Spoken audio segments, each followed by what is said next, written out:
It's the show. Convene on Rich. Overpromised, a little bonus pod because can't fit all the goodness into 2 hours on Fox. That's right. If you're just listening, check it out on YouTube. Watch what you hear. Fox Sports Radio's YouTube page. We do this at least once a week because we have so many great ideas. But we're on Monday through Friday.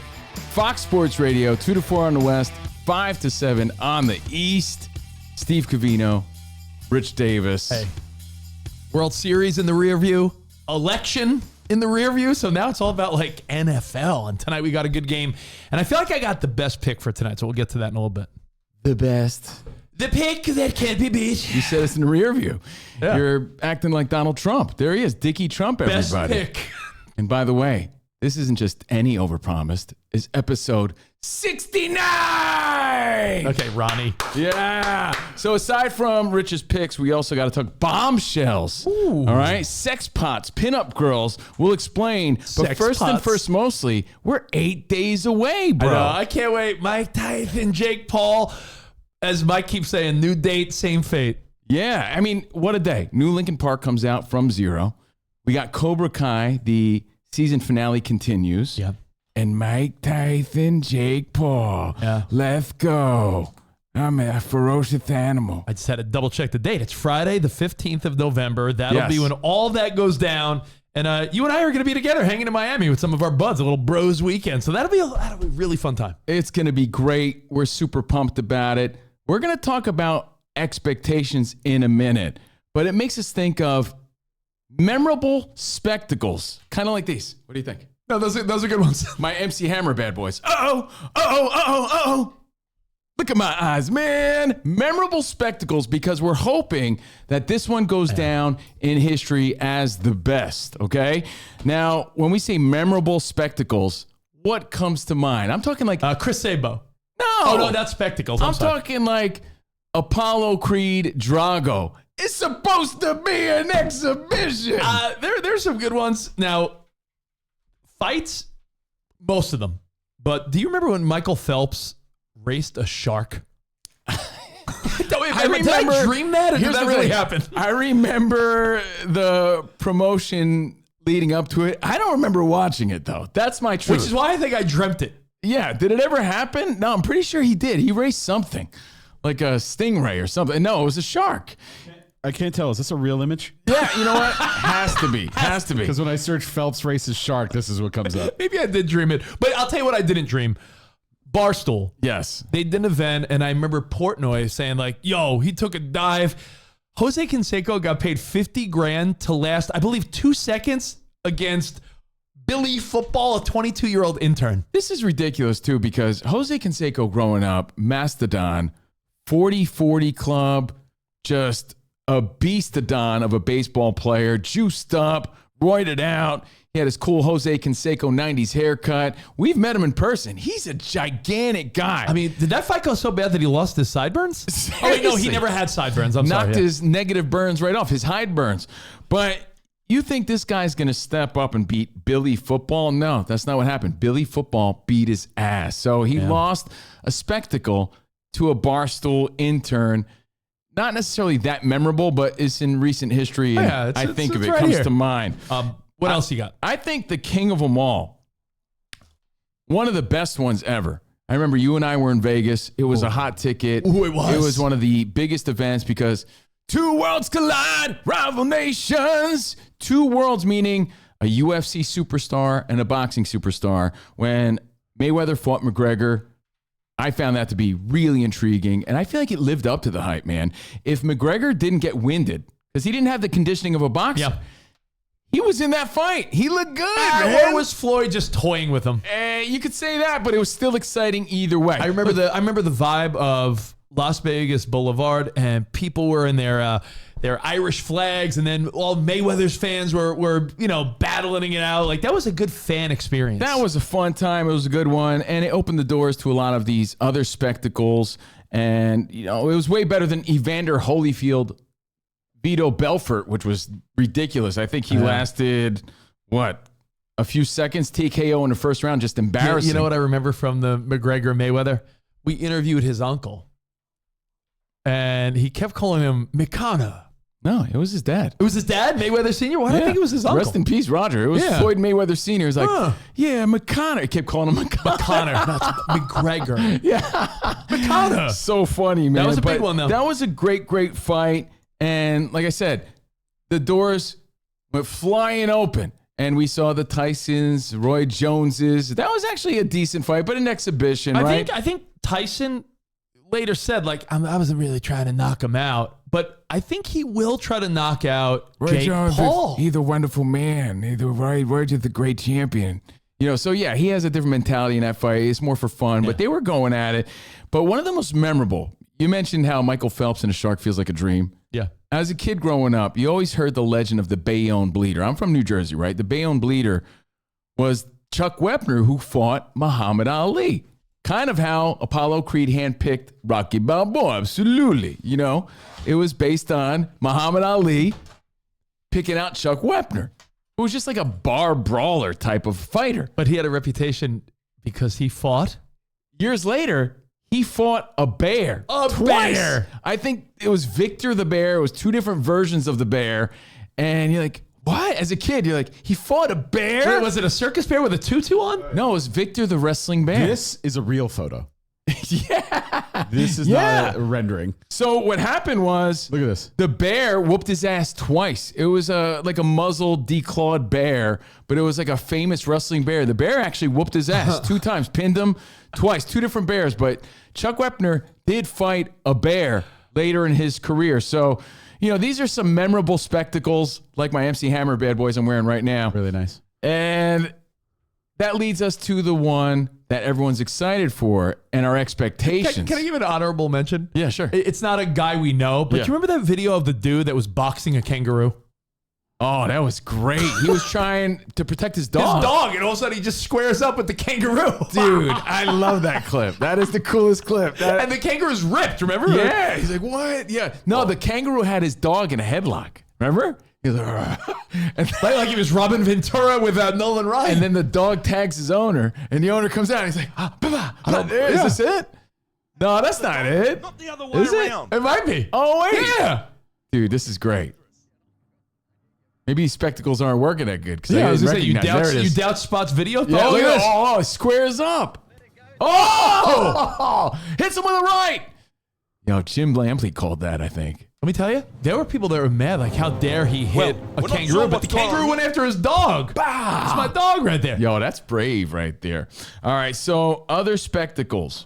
Now, first and first, mostly, I also want to give credit to Jake Paul and what he's done for the excitement of boxing and just bringing other kids into the sport. It's a great sport. And he's making sweet deals, MVP promotions. Just this week, he made a trading card deal with Fanatic Sports. Yeah, that's big. Yeah, so that's cool. Like, he's doing cool things, especially for the fight world and the fight game. And I think a lot of people, millions of people, this might break records, tuning into this fight. So what are the expectations? You got a 58-year-old Mike Tyson and a young, hungry, tough-ass, no longer Disney kid YouTuber Jake Paul. He's a fighter. He's a boxer. He's a heavyweight. You know, he's getting in the ring with a legit, young, strong fighter at this point. Guys like De La Hoya are like, come on, man. I love Mike, but Mike's 58. There's no way he has that fight and fire of a guy that's been practicing and fighting for the past, 4 or 5 years straight. Let me hit you with a little tail of the tape. Yeah. 27 versus 58. Mm-hmm. Jake Paul's got 3 inches on him, 6'1" to 5'10". They both weigh around the same. Jake's got a 5-inch reach on him. And at the current moment, Tyson's a big underdog. Depending on what sports book you go to, I'm seeing everything from Jake Paul's minus 250, minus 300, minus 330. Tyson is a plus 200 or more underdog wherever you look. So, and Vegas is usually right, and they usually sort of know what's going on. I'm a Tyson knockout. Come on, let's go. I mean, we're all hoping for it. Yeah, we got to make that clear. 007-373-5963. But what is your real expectation? Grew up idolizing Iron Mike, Kid Dynamite Mike Tyson, Punch Out, all the fights, the pay-per-views. He did so much in our lives. We've interviewed him. So let me say this. Steve Covino here. I'm not the biggest guy. I'm not the smallest guy either. I'm a good 5'10 3/4. We've interviewed Mike Tyson. He's like my size. Jake Paul is big and strong and young. Mike Tyson has the powers to last to go. That's what they say. So that's his only we'll see. advantage here. And if he really does have that fight and fire, if he's able to channel that ferocious guy he once was, if he's able to find that again, then yeah, he's got a chance, but he's got to do it early. Because again, with being young, Jake Paul has the stamina that Mike Tyson just isn't going to have, dude. You know, so my prediction here is Tyson has a shot. If power's the last to go, he has a shot early in the fight.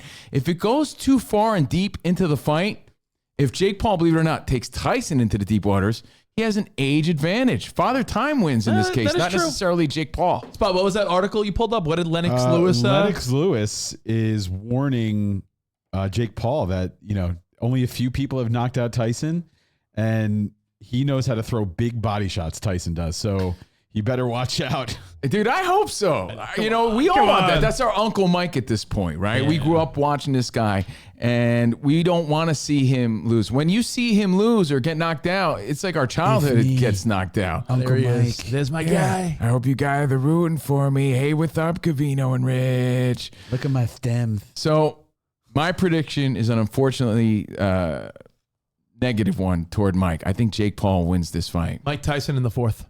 Wow. Catches him. I mean, I hope you're right. Catches him. Is your money where your mouth is? Yeah, I'll put a few hundred on this. So, guys, start making plans. Invite some people over. Take it back to the 90s when you had friends and family come by. You order pizza. You watched a Mike Tyson and you don't have to pay for anything because it's on Netflix. Yeah. So and start planning and let's enjoy it. I hope Mike Tyson wins. I don't think he's going to. What do you guys think? I gave you the tail of the tape. 2 more details. 14-ounce gloves. You're the boxing fan. Does that mean are they bigger than you want, or are they the right size? A little bit bigger, but they're not like circus gloves. Okay, so 14-ounce gloves. 8. You usually see 10, 12 ounce, 8 2-minute rounds. I thought they were fighting in Mickey Mouse gloves. No, yeah. Oh, hey, look at these. 8 2-minute rounds. Yeah. That favors Mike a little bit. Gives him a chance to rest, not going that deep into the fight. So 8 2-minute rounds. Do you think it's going to go the distance, cake style? No. I think either Mike catches him, either Mike catches Jake, which is my hope. Like 4th round, like, oh my God, like Tyson has an uppercut. And it's like, holy shit, he got him.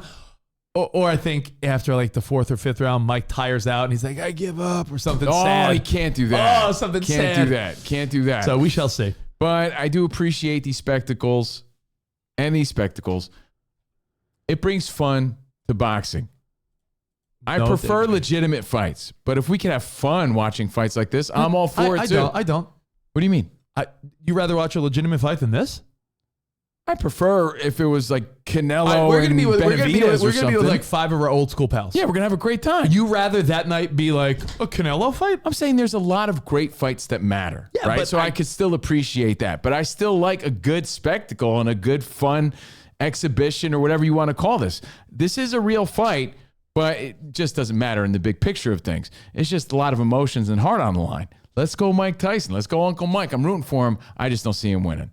What says you? Hit us up. There he is. At Covino and Rich, at Fox Sports Radio, hashtag Overpromised. Let's go, Mike. All right. Now, there was a Liam Neeson story. Yeah. Not that he peed his pants. Not that he officially retired from action movies. I will find you. And I will kill you. He's in the new Naked Gun with Pam Anderson. We were way against this, remember? Like, you don't need to reboot Naked Gun. Yeah, why not? Maybe it'll be fun. But I do love Liam Neeson. And the story in the past week or so is how he fell in love with Pam Anderson. But I think that was a misleading headline. He fell madly in love with Pam Anderson during the filming. I don't feel like he was longing for her. I agree with you. I feel like he just was like, I could see why the world loved this woman. I don't think he was yearning for her heart by any means. I don't think, he wanted to run off and marry her. I think he fell in love with her humor. He described her as humorous, delightful, kind, and sweet. Basically a treasure, kind-hearted soul with a lot of talent.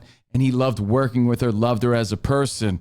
But it got us thinking, she was the beacon of hot. She's 57 now, right? She looks great. She's in the new Naked Gun. Before social media, when everyone had their own favorite hotties they liked, back then, there was always a handful of women that somehow just dominated the poster rack at Spencer's Gifts. Yeah. They were the women that were in magazines. Like, there was like a handful, and you had your favorite. It wasn't like it is now where... She said handful. Like, your dumb buddy would be like, yo, look at this girl I like on Instagram. It's a different world now. Yeah, this is the bombshell era. You know, we still lived that pinup girl era when you would go to the back of the store, Spencer's Gifts, and you'd look through the posters to see which one you wanted for your room. In fact, it was a very tricky time in our life because you were taking down your Keith Hernandez or Don Mattingly or Bo Jackson poster. You were taking that down and you were putting up one of these posters. So in honor of this Pam Anderson story, and you know, she's a delight and everything, who are some of the legends we want to honor today as we throw it back? Well, and can I just make a creepy analogy real quick? please do. Back in those Pam Anderson days, I always thought the porn version of Pam Anderson was Jenna Jameson. I agree, yeah. You agree? That was like the parallel, yeah. Okay, No, absolutely. because I always thought the answer to Pam was Carmen Electra, and the porn answer to her was Chasey Lane. There was Jenna Jameson and Chasey Lane. What a perv. Hey, I'm not the only guy that remembers, but I got to say, for everyone else, for your Pam Anderson, I was a Carmen Electra guy so all Pam, the way. Carmen, you can't leave off someone we've worked with over the years. Well, dude, I was going to say, I was so in love with her. I did an event with Carmen. I actually threw my game at her in my early 20s. I'm like, yeah, how'd that work? Dude, look at me making moves, bro. Look at me making moves. So sad. You know how you know it's the early 2000s? He's at Planet Hollywood. Yeah, bro, making moves. I hosted an event with her, but we had her on our show.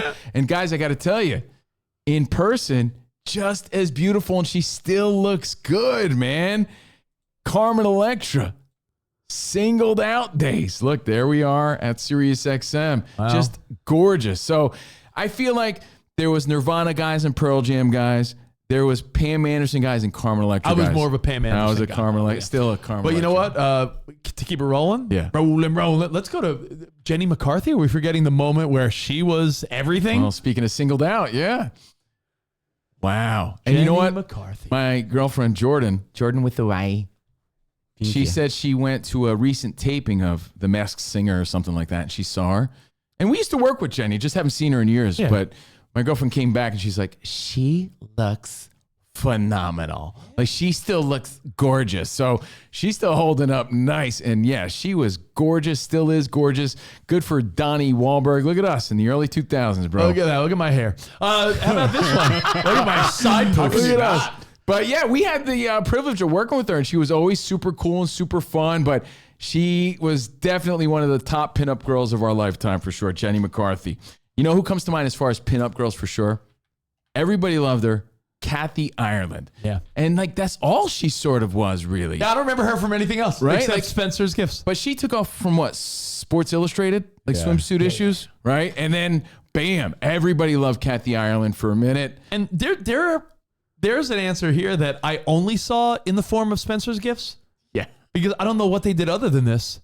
Remember the Barbie twins? Of course I do. The Like, it's Barbie. just like- I remember both of them very well. People ask me who my favorite twins are. I'm Yeah. like Danny DeVito and Arnold. Oh, and the Barbie twins. I'm like Ozzy Canseco and Jose, and of course these two right here. And by the way, I'd spend multiple minutes at the back of the store, Spencer's Gifts, just Staring? looking at them. Yeah, like, what the Were they heck? in There's anything? two of them. Were they on a show? Were they in No. a movie? Did they do anything But besides just Spot, you know, of all the posters you were looking through, right? Pam Anderson, Carmen Electra, Jenny McCarthy. When you got to the Barbie twins one, they were the most provocative. Oh, Like, yeah. you were like, oh, Barbie twins.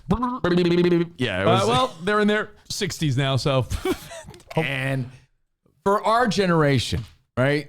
Andy Dufresne had the whole thing going on. Every generation has their own. I mean, anyone that was on Andy Dufresne's wall at Shawshank was your dad's answer. Right. Every See, you generation got has their Rita- answer. You got Rita Hayworth. Oh, okay. Who else did Andy You Dufresne? had Marilyn Monroe. Yeah. And then you had Raquel Welch. Fuzzy Britches. What say you, Fuzzy Britches? Well, our Raquel Welch, if Rich and I agree, it's fact, is by far, and I swear to you, this is the story. I took down my Donnie Baseball Hitman poster. Yep. And I put up a Cindy Crawford. Man, Yeah, because she was mine as well. she was the one, and that was the first sign of telling your mom, like, I'm a man now. Yeah. Goodbye, Gary Carter. Hello, Cindy Crawford. Yeah, I was in a teenage room now. See, I had the one where she was wearing like these real short shorts where she had like bottom cheek sticking out. Maybe I subconsciously moved to LA because I was living in New York and I had the one where she had a Hollywood bathing suit on. And I remember. that's a great one. These were famous posters, and those are the ones that stand out to us as we honor Pam Anderson. It's sort of a comeback of Pam Anderson. Cool. Good for her. You mean this one, Rich? That's Yo, the one. dude. I had the other one where she's wearing jean shorts. I had that and the generic Joe Montana like fading back to pass right next to each other. Oh yeah. Which one did you look at more? I mean, Which one did you look at? have you seen Joe Montana's ass? All right, well, listen, we got a big Thursday night football game tonight. Let me give you a quick pick, and we'll let you guys get on with your Thursday night. This is a divisional battle, and you and I talked about this earlier on the Fox show. Mm-hmm. The Bengals, who started out like hot shit, hot trash, like hot garbage. They have somehow turned their season around. They lost one more in the mix there, but they started out, I believe, 0-3, right? They win tonight. They're 500. They're 5-5, and the Ravens would be 6-4. This is a game of high stakes. Yeah. Sounds tasty. Steaks. But no. Hey, the lights went out. Did we not pay our electric bill? What's going on? Guys? All we have is our neon. Hello. Hey. But it's a game of high stakes for sure. And I'm curious to see where you're putting your money. I think that this might not be a game the Bengals win, but it's a division battle. I think it stays close. I like the Bengals plus 12.5 over 46.5. So Bengals plus 12.5 over 46.5 in a teaser bet. Lock this bad boy in. I think we're good for tonight. Nice. I think Week we're good 10. for tonight. Week 10. You believe that? Yeah. This Go could home, be. Yeah, it's time to go. Time to go. I mean, you want to turn the other lights off too? yeah, would you? Guys? Do we got to Yes. go? We got to. They're saying we Sorry, got to. Yeah, they're closing. Saying you guys got to go. They're closing. But Hold hey, on, let me turn off the neon light. enjoy the game, everybody.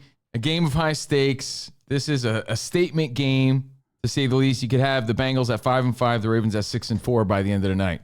Or do you see the Ravens winning, making them 7-3? Again. Yeah, we'll find out. Plus 12.5 over 46.5. Your Thursday night pick, and we'll see you guys tomorrow on Fox Sports Radio. Until then, arrivederci, baby. We'll see you in the Overpromised land. Guys, go home. Bye. They're saying they're closing. We got to go. So bye now. Okay. Bye. Later, guys.